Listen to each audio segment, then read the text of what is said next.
40% ಆರೋಪದ್ದು ವರದಿ ಸಲ್ಲಿಸಿದ್ದಾರೆ. ಏನು ನಾವು ನಮ್ಮ ಸರ್ಕಾರ ಬಂದ ಮೇಲೆ ನಾವು ಜನರಿಗೆ ಒಂದು ಪ್ರಾಮಿಸ್ ಅನ್ನ ಮಾಡಿದ್ವಿ. ಏನು ಭ್ರಷ್ಟಾಚಾರ 40% ಭ್ರಷ್ಟಾಚಾರ ನಡೆದಿದೆ, ಅದು ಕೊರೋನಾ ಟೈಮ್ದಲ್ಲಿ ಇರಬಹುದು ಅಥವಾ ಬೇರೆ ಬೇರೆ PSI ಹಗರಣ ಇರಬಹುದು ಅಥವಾ ಲೆಕ್ಚರರ್ಗಳ ಹಗರಣ ಇರಬಹುದು.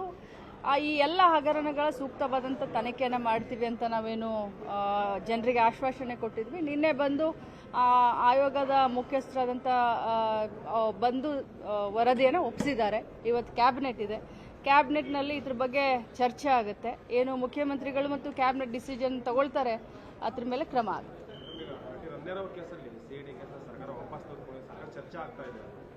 ನೋಡಿ, ರಣ್ಯರಾವ್ ಕೇಸ್ನಲ್ಲಿ ತಾವು ಏನೇನು ಮಾಧ್ಯಮದಲ್ಲಿ ತೋರಿಸ್ತಾ ಇದ್ದಾರೋ ಅಷ್ಟೇ ನಮಗೆ ಗೊತ್ತು. ನಾನು ನಿನ್ನೆನೂ ಕೂಡ ಹೇಳಿದ್ದೀನಿ, ಇವತ್ತು ಕೂಡ ಹೇಳ್ತೀನಿ. ನನ್ನ ಹತ್ರ ನನ್ನ ಇಲಾಖೆಯಲ್ಲೇನು ಇಂಟೆಲಿಜೆನ್ಸ್ ಇಲ್ಲ.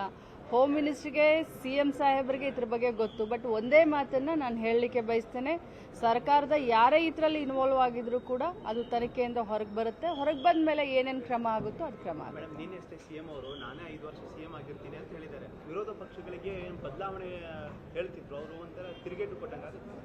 ನೋಡಿ, ಖಂಡಿತವಾಗ್ಲೂ ಸಿದ್ದರಾಮಯ್ಯ ಸಾಹೇಬರು ಬಹಳಷ್ಟು ಸೀನಿಯರ್, ನಮ್ಮ ಪಕ್ಷದ ಸೀನಿಯರ್ ನಾಯಕರು, ಮಾಸ್ ಲೀಡರ್ ಅಂತಲೇ ನಾವು ಅವ್ರಿಗೆ ಹೇಳ್ತೀವಿ. ಇವತ್ತು ಸರ್ಕಾರವನ್ನು ಬಹಳ ಚೆನ್ನಾಗಿ ನಡೆಸ್ತಾ ಇದ್ದಾರೆ. ಅವರು ಏನು ಮಾತನಾಡ್ತಾರೋ ಅದು ನಮಗೆ ಆಶೀರ್ವಾದ ಅಂತ ಇಷ್ಟು ಹೇಳಲಿಕ್ಕೆ ಬಯಸ್ತೇನೆ. ಇನ್ನೊಂದು, ಬಾಗಲಕೋಟೆಯಲ್ಲಿ ಅದು ಹುಡುಗರದ್ದೇನೋ ಸಮಸ್ಯೆ ಆಗಿದೆ, ಅದು ವಿಚಾರಕ್ಕೆ ಬಂದಿದೆಯಾ, ಗಮನಕ್ಕೆ ಏನಾದರೂ ಬಂದಿದೆಯಾ? ನನಗೆ ಚಾಮರಾಜನಗರ ಜಿಲ್ಲೆನಲ್ಲಿ ಬಂದಿರೋದ್ ಬಗ್ಗೆ ನನ್ನ ಗಮನಕ್ಕೆ ತಂದಿದ್ರಿ. ನಾನು ಇಮಿಡಿಯೇಟ್ ಆಗಿ ಆ ಶಿಕ್ಷಕನ ಮೇಲೆ 2 ಇಲಾಖೆಯಿಂದ FIR ಮಾಡಿ ಅವನ್ನ ಅರೆಸ್ಟ್ ಮಾಡಿಸುವಂತ ಕೆಲಸ ಮಾಡಿದ್ದೀನಿ. ಬಾಗಲಕೋಟೆಯ ಬಗ್ಗೆ ನನ್ನ ಗಮನಕ್ಕೆ ಬಂದಿಲ್ಲ. ಈಗ ತಿಳ್ಕೊಂಡು ನಾನು ರಿಯಾಕ್ಟ್ ಮಾಡ್ತೀನಿ. ಮೀಸಲಾತಿ ವಿಚಾರವಾಗಿ ಕೂಡ ಮುಸ್ಲಿಮರ ಮೀಸಲಾತಿಯನ್ನು ಏರಿಕೆ ಮಾಡಬೇಕು ಅನ್ನುವಂಥ ಚರ್ಚೆಗಳಿಗೆ ಉಂಟಾಗ್ತಾ ಇದೆ. ಇಲ್ಲ ನೋಡಿ, ಈಗ ನಾವು ಪಂಚಮಸಾಲಿ ಮೀಸಲಾತಿ ಕೇಳ್ತೀವಿ, ಬೇರೆಯವರು ಬೇರೆ ಮೀಸಲಾತಿ ಕೇಳ್ತಾರೆ. ಜನಾಂಗ ಬೆಳೆದಿರೋ ಜನಾಂಗದ ಯಾವ್ಯಾವ ರೀತಿ ಮೀಸಲಾತಿ ಬೇಕೋ ಅವರು ಕೇಳುವಂತ ಅಧಿಕಾರ, ಹಕ್ಕು ಅವ್ರಿಗೆಲ್ಲರಿಗೂ ಇದೆ. ನಿನ್ನೆ 40% ಆರೋಪದ್ದು ವರದಿ ಸಲ್ಲಿಸಿದ್ದಾರೆ. ಏನು ನಾವು ನಮ್ಮ ಸರ್ಕಾರ ಬಂದ ಮೇಲೆ ನಾವು ಜನರಿಗೆ ಒಂದು ಪ್ರಾಮಿಸ್ ಅನ್ನ ಮಾಡಿದ್ವಿ. ಏನು ಭ್ರಷ್ಟಾಚಾರ 40% ಭ್ರಷ್ಟಾಚಾರ ನಡೆದಿದೆ, ಅದು ಕೊರೋನಾ ಟೈಮ್ದಲ್ಲಿ ಇರಬಹುದು ಅಥವಾ ಬೇರೆ ಬೇರೆ PSI ಹಗರಣ ಇರಬಹುದು ಅಥವಾ ಲೆಕ್ಚರರ್ಗಳ ಹಗರಣ ಇರಬಹುದು. ಈ ಎಲ್ಲ ಹಗರಣಗಳ ಸೂಕ್ತವಾದಂಥ ತನಿಖೆಯನ್ನು ಮಾಡ್ತೀವಿ ಅಂತ ನಾವೇನು ಜನರಿಗೆ ಆಶ್ವಾಸನೆ ಕೊಟ್ಟಿದ್ವಿ. ನಿನ್ನೆ ಬಂದು ಆಯೋಗದ ಮುಖ್ಯಸ್ಥರಾದಂಥ ಬಂದು ವರದಿಯನ್ನು ಒಪ್ಪಿಸಿದ್ದಾರೆ. ಇವತ್ತು ಕ್ಯಾಬಿನೆಟ್ ಇದೆ, ಕ್ಯಾಬಿನೆಟ್ನಲ್ಲಿ ಇದ್ರ ಬಗ್ಗೆ ಚರ್ಚೆ ಆಗುತ್ತೆ. ಏನು ಮುಖ್ಯಮಂತ್ರಿಗಳು ಮತ್ತು ಕ್ಯಾಬಿನೆಟ್ ಡಿಸಿಷನ್ ತಗೊಳ್ತಾರೆ, ಅದ್ರ ಮೇಲೆ ಕ್ರಮ ಆಗುತ್ತೆ.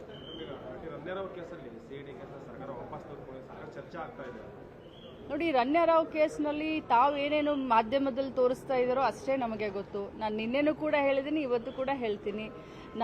ನನ್ನ ಹತ್ರ ನನ್ನ ಇಲಾಖೆಯಲ್ಲೇನು ಇಂಟೆಲಿಜೆನ್ಸ್ ಇಲ್ಲ. ಹೋಮ್ ಮಿನಿಸ್ಟ್ರಿಗೆ CM ಸಾಹೇಬರಿಗೆ ಇದ್ರ ಬಗ್ಗೆ ಗೊತ್ತು. ಬಟ್ ಒಂದೇ ಮಾತನ್ನ ನಾನು ಹೇಳಲಿಕ್ಕೆ ಬಯಸ್ತೇನೆ, ಸರ್ಕಾರದ ಯಾರೇ ಇದರಲ್ಲಿ ಇನ್ವಾಲ್ವ್ ಆಗಿದ್ರು ಕೂಡ ಅದು ತನಿಖೆಯಿಂದ ಹೊರಗೆ ಬರುತ್ತೆ. ಹೊರಗೆ ಬಂದ ಮೇಲೆ ಏನೇನು ಕ್ರಮ ಆಗುತ್ತೋ ಅದು ಕ್ರಮ ಆಗುತ್ತೆ. ಮೇಡಮ್, ನಿನ್ನೆಷ್ಟೇ CM ಅವರು ನಾನೇ 5 ವರ್ಷ CM ಆಗಿರ್ತೀನಿ ಅಂತ ಹೇಳಿದ್ದಾರೆ. ವಿರೋಧ ಪಕ್ಷಗಳಿಗೆ ಬದಲಾವಣೆ ಹೇಳ್ತಿದ್ರು, ಅವರು ಒಂಥರ ತಿರುಗೇಟು ಕೊಟ್ಟಂಗಾಗುತ್ತೆ.